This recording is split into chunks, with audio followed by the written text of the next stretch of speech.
नमस्कार, पाटिल इलेक्ट्रिकल्स में आप सभी का फिर से एक स्वागत है। मैं यहाँ पर आया था तो मुझे लगा कि ये वीडियो बनाऊं। पहले ये जो बताने जा रहा हूँ ये बहुत ही टेक्निकल नॉलेज है और मुझे ऐसा लगता है कि ये मैं बात आपको बताऊं तो आप सुन सकते हो। यहाँ पर एक आवाज़ आ रही है, ये जो हाई एक्सटेंशन तार है इसमें से एक आवाज़ आ रही है।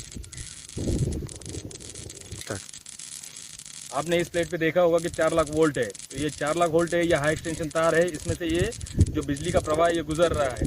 जिस वक्त ये बिजली का प्रवाह हाई वोल्टेज में कन्वर्ट होकर यहाँ से गुजरता है उस वक्त हवा जो है वो इंसुलेटर का काम करती है। लेकिन जब वो वोल्ट बढ़ जाता है तो हवा जो है इंसुलेशन का काम नहीं करती है। उस वक्त उन दोनों में टकराव होता है और टकराव होने के कारण ये आवाज़ आती है। इसे कहते हैं कोरोना।